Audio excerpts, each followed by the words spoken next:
Do you need help protecting your finances as you enter retirement?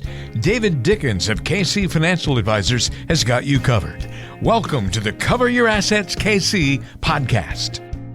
Financial jargon. We're going to try and explain some of it on the show today. Welcome to another edition of Cover Your Assets KC. Walter Storholt here alongside David Dickens, President and Wealth Advisor at KC Financial Advisors, serving you throughout the Kansas City area with an office in Overland Park. We're online at coveryourassetskc.com. David, what's good in your world this week? Oh my, Walter, that's a big question. I think everything's good in my world. You know, I was kind of bemoaning the fact that, you know, we haven't had football for a while, and basketball is now over, and I'm not a real big baseball guy. And I thought, oh my gosh, and then I realized, oh my, it's golf season, so it's almost golf season here in Kansas City. So, you know, I got that to look forward to. There's always something to look forward to, depending on your outlook on life. So everything's good. How about in your world? We already rang in golf season, sort of the official beginning with the Masters, right? Yeah. So. And that was fun. I enjoyed that. Fantastic. Scotty Scheffler did a... Are you getting into any of the USFL football since you're missing football so much? You know, I'm not at all. It just has zero interest for me. What about you? You like that? I can't pretend to be interested in it. I'll bet there are some second-tier great names of people that I would know. Yeah. I just haven't paid any attention to it. Yep. It's just it's neat that it's on in the spring, but yeah, it just doesn't quite do it for me. It's almost as if the NFL did like a mini spring season, like that would be maybe more interesting than like a lower tier of football. Yeah, I'm not sure how much their bodies could put up with all that year-round punishment. I don't think so. I don't think they could. Not saying that was a realistic thing, but like, you know, that could be interesting if they did just like a mid-year tournament or something like that. Something that was just like in May, a 4-week tournament of some different teams, just to give you a little bit of that. A little bit of taste or something like that. Yeah. NFL flag football. Nobody gets hit. No, and see, I think then I wouldn't watch. We're right back to undoing what we miss about it, right? Too funny. Well, let's dive into the main topic of the day, and that's jargon. And you know, David, as well as I do, that there are certainly, for even the average investor out there, some important terms that they're going to come across as they prepare for retirement. And if you have a basic understanding of some of these things, well, it's going to help you achieve financial success. So on today's show, David has picked out 5 pieces of jargon to go over. And don't worry, we're not going to kind of go get lost down the rabbit hole of trying to explain to you what a company's PE ratio is and how it meshes with alpha and beta ratings to determine how much stock you should buy. And David, I don't even know if that sentence made sense because I was kind of just throwing some jargon together there. That was pretty good. We're close enough to sort of seem like that could be a realistic thing. But no, we've isolated 5 different pieces of financial jargon that we're going to try and give you the skinny on, tell you why it's important, what is really important to know about it from your perspective as an investor and a saver. And I'll give you a preview. We're going to talk about inflation, recession. What does that really mean? Dollar cost averaging. Are you going to come across that term in your retirement planning? Bonds versus stocks and that debate and how they're different and alike. And capital gains and losses and why you need to have a good understanding of those as well. So those are the 5 topics of financial jargon we'll hit on today. David, inflation is certainly a word everyone's been hearing about lately, but let's really dive into what it means and what's most important to know about it. Yeah, so inflation is basically a measure of how much prices for goods and services are rising over a particular period of time. So inflation comes about from a couple of different reasons, not always the same way over the decades, but a lot of times it's caused by too much demand, and that's a lot of what we're seeing today. It can also be caused by rising input costs for the things that we buy. And frankly, there's some of that going on today too with, you know, think about the price of lumber, which is now coming down, but the price of lumber just skyrocketed during COVID. The cost of labor, which had been stuck in a low gear for decades, and now all of a sudden you drive by a McDonald's and they're offering $15 to $18 to $20 to come and work there with benefits. So labor cost inputs are going up. Too much demand is really where this whole thing, in my opinion, got started in America. We had some government policies. A lot of times government policies contribute to inflation as well. But we had this massive bunch of stimulus that came out of COVID. You got a bunch of money sitting in checking accounts and no place to go because nobody was going out to restaurants or hopping on airplanes or going to hotels. So they got busy on Amazon and started buying stuff. And all that stuff had to be put on a ship and shipped over, and caused a lot of supply chain issues. And the costs of those things went up and up and up. And then you throw in a little Ukraine and Russia war, and gasoline prices are up. So inflation is a super hot topic right now because it's super hot. We've been very low inflation. And the fact the Fed has been trying to generate some inflation for the last decade or more and couldn't seem to get it over 2%. And now we're sitting at least the current reads are 7 or 8%, and maybe it's higher in your life. The question, I think, is inflation good or is it bad? And I think the answer is, well, it's a couple of different prongs to the answer. A little bit of inflation is good because it makes you want to spend now versus waiting to spend later. And that's good for our economy because 67 or 70% of our economy is consumer spending. But persistently high inflation is a bad thing. In fact, it's a really bad thing, especially if you're a retiree, because a lot of your income as a retiree does not keep up with inflation. If you happen to have a pension. Now, if you're a Missouri teacher, you get a cost of living increase, but if you're a retired Kansas teacher, you don't. Most of the pensions that I see do not have a cost of living increase associated with it. So let's say you were getting $1,000 a month, and if inflation is going up at 8% and your pension's going up at 0, well, that $1,000 a month is worth a lot less this year than it was 2 or 3 or 4 years ago, let alone when you turn 80 and you started receiving your pension at 65, the dollar amount you get is going to be worth a lot less because of inflation. So inflation is really important. Is there something we could actually do about it? We as people listening to this podcast, or me as an advisor, no. Other than we can restructure our lives, either temporarily to get around some temporary inflation factors, or permanently if inflation looks like it's going to be persistently high for a longer period of time. There's the skinny on inflation. Certainly something we want to all be aware of. We could have said that before this most recent period of inflation, David. We knew that inflation would come back again one day, even though it was kind of buried in the background for so many years. And now it's here, and it's even more important to understand it and have a good grasp of it. And that kind of leads us into the next buzzword, which I'm imagining is why you picked it as the second one to cover on the show today, David. Another word that people are starting to hear more about, maybe we'll begin to hear even more and more about it in the coming weeks and months, is recession. And this is a little bit of a scary word, right? Like we don't like this word all that much. We'll get into some of the more unsavory aspects of a recession in the second part of this little discussion. But first of all, what is a recession? So a recession is commonly defined as 2 consecutive quarters of negative GDP growth. That's the way I've described it ever since I got into this business 40 plus years ago. But the actual definition is whenever the National Bureau of Economic Research declares one. And so that seems a little wonky, but for instance, they declared in hindsight a 2-month recession because of COVID. They looked in the rearview mirror and said, you know what, that meets the requirements for a recession. Slowdown in business, unemployment, various economic indicators that would say, okay, we actually had a recession, a slowdown that was meaningful. Well, that was only a 2-month recession, well short of 2 quarters in a row. So, they always declared in advance, in hindsight, and what everybody wants to know is, well, how can we see it out the front windshield of my little economic car, as opposed to seeing it in the rearview mirror? So there are ways that you can attempt to identify a recession coming at you. Leading economic indicators, for instance. So look at jobless claims. Look at a purchasing manager's index, the PMI. Look at retail sales.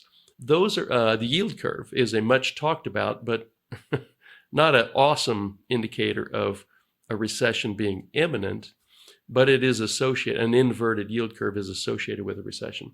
But those are things that help you identify, is a recession likely in the near term? Why do we care about that? Well, typically during recessions, there are lots of layoffs, so your job might be in jeopardy. There are a lot of business closures. So if you're a business owner, you may have to put up with significant slowdown in sales, which means you may have to lay off some of your staff. You may have to start doing more of the active work yourself, become an active owner as opposed to a passive owner. And in a worst case scenario, you may have to shut your doors.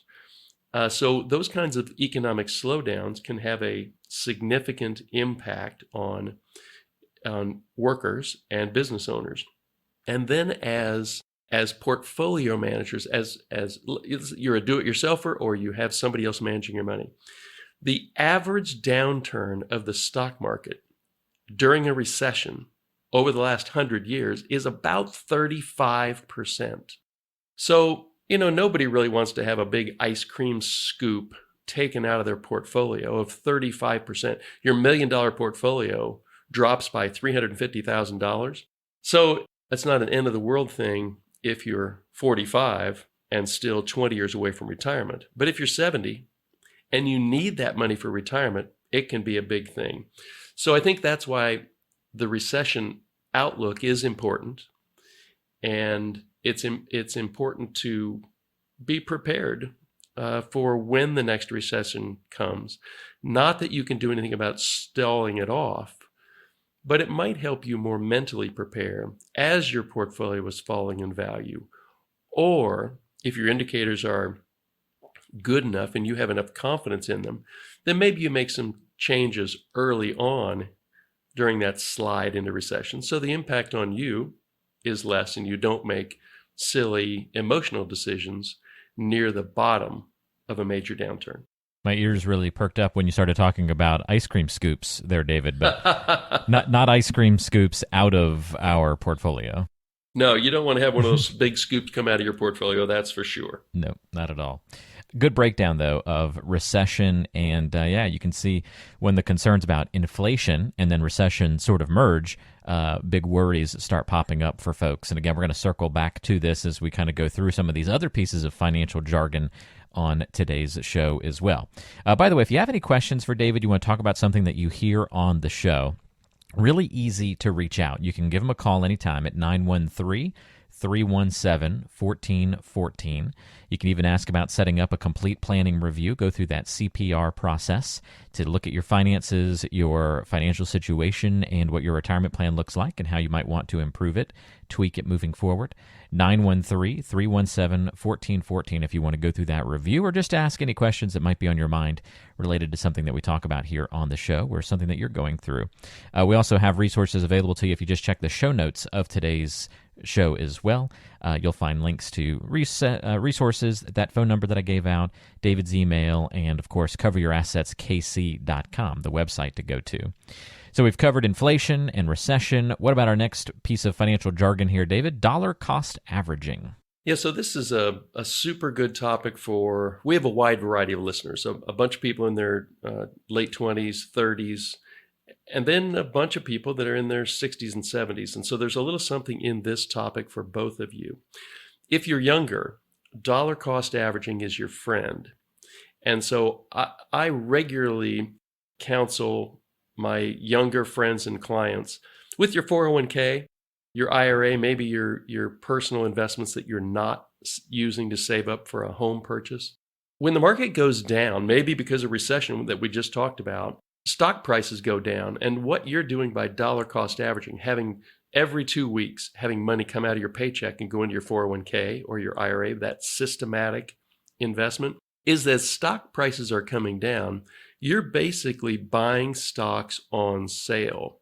Because over longer periods of time, the stock market, at least up until now, has always gone up, but not in any given 6 or 12-month period. So when the market is going down, that's not a time to be fearful, in my opinion.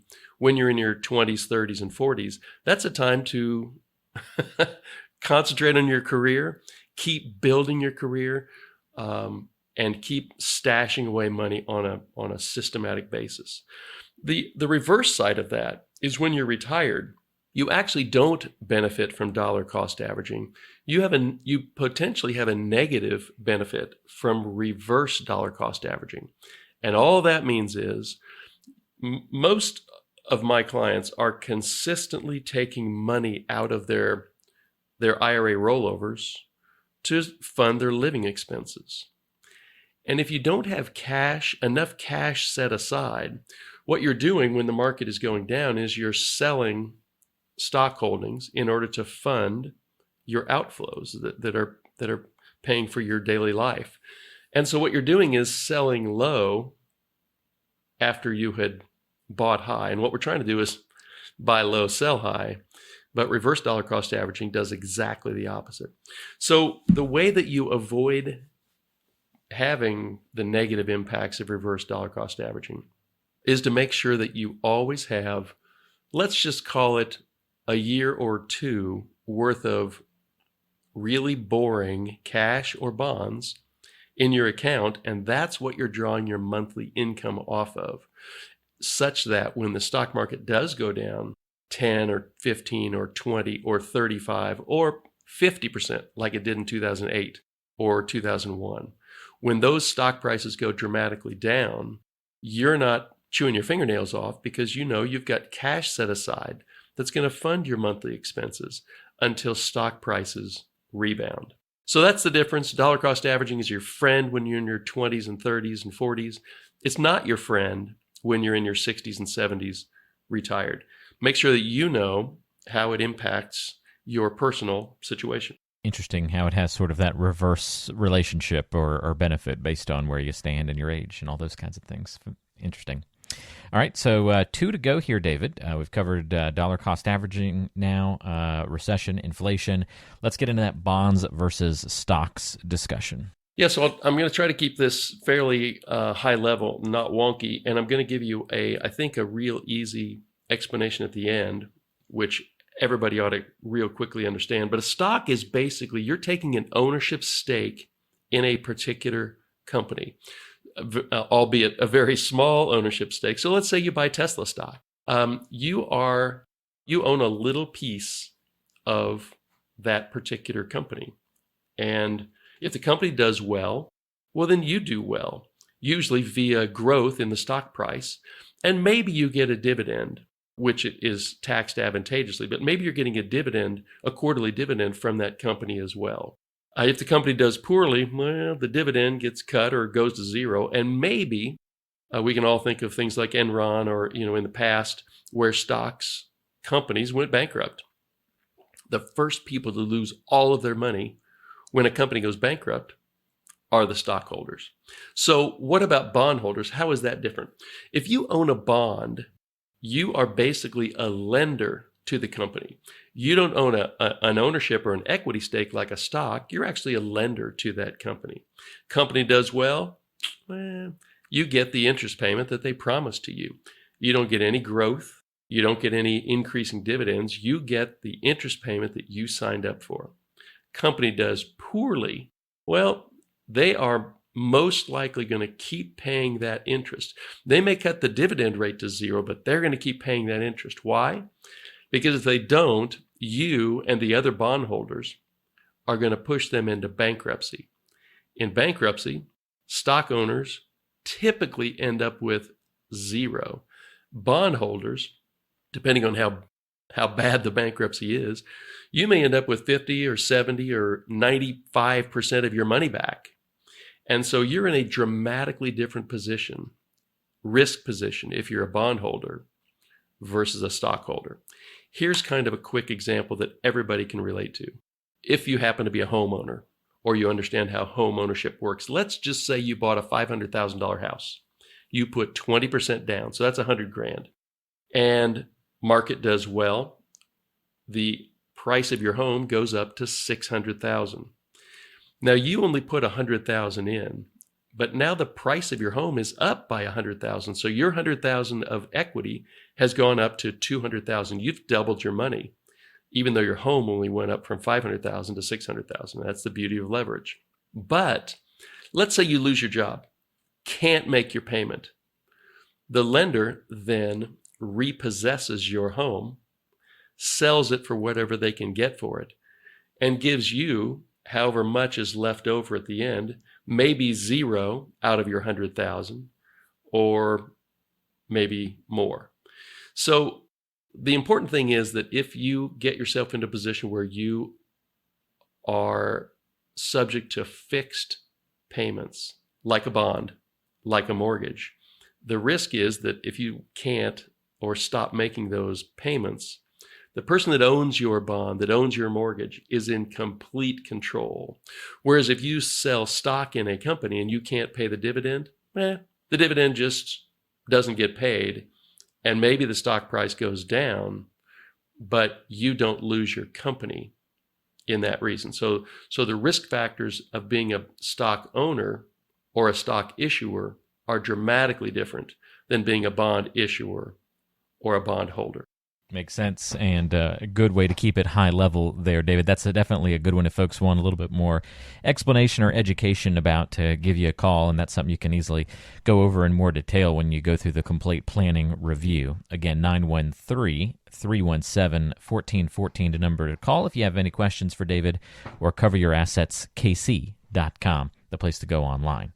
Brings us to our final piece of financial jargon to cover on today's show: capital gains and losses. Good and bad words, depending on perspective, once again, David, right? Well, exactly. So I think this, like a lot of things in finance, this gets summarized in the more you have, the more you need to understand the rules. So I've mentioned a number of times on this podcast, we do taxes for a lot of our clients. And so I was delivering a tax return 2 weeks ago, and I had a lady who I knew had a really big capital gain, and I already knew the answer before I looked at but as I was preparing for this meeting, looking at her tax return, I saw that she had almost no taxes to the federal government. She owed a big tax payment to Kansas, but she owed almost nothing to the federal government. Why? Because she was in the 12% tax bracket. She had taken a large long-term capital gain in 2021, and all that means is she'd held this particular stock or set of stocks for more than 1 year. Well, if you have a long-term capital gain and you're in either the 10 or the 12% federal tax bracket, your federal tax on that long-term capital gain is zero. Pretty sweet deal. If you happen to be in the 22, the 24, or the 32% bracket, your tax on a long-term capital gain is only 15%. Not zero, but significantly less than how they're taxing your income. And then if you're in the top tax brackets, well, the capital gains rate is 20%, significantly lower than the tax on ordinary income. So again, your holding period has to be 1 year. You can offset gains with losses. So that's called tax loss harvesting. And as you're getting down to the end of the year, hopefully you and or your advisor, if you know you have big gains, and maybe some of them are short-term capital gains, which are taxed as ordinary income, no advantage to those, you start looking around for, well, are there assets in my portfolio that I could sell at a loss to offset those gains? And then one more little piece here is something called the wash sale rule. And all that means is if you're taking a loss, maybe to offset a gain, let's say that you have, what would be a good stock that's sold off before year end? I don't know, maybe Tesla. Maybe Tesla was at 1,200 and it dropped to 900. And you're thinking, well, I can take that loss and then I'm going to buy Tesla right back because I still want to own the stock.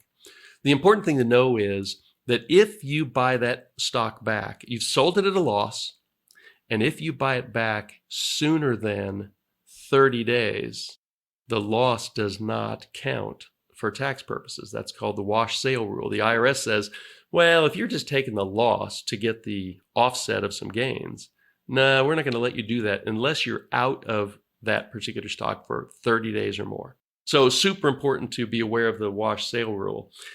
So circle all the way back. The more you have, the more you need to understand the rules. So I mentioned at the top of this podcast, I love golf. And every now and again, you'll be watching a PGA event, and you'll see that a pro hits his ball into a man-made obstruction. Maybe it's some stands where some fans are sitting, or some TV tower or something. And the pro knows that they get a free drop. And they don't have to hit from that obstruction. They get a free drop away from it. And these guys are so good with their wedges and irons that a lot of times they'll turn a mess into a par only because they knew the rules about the free drop.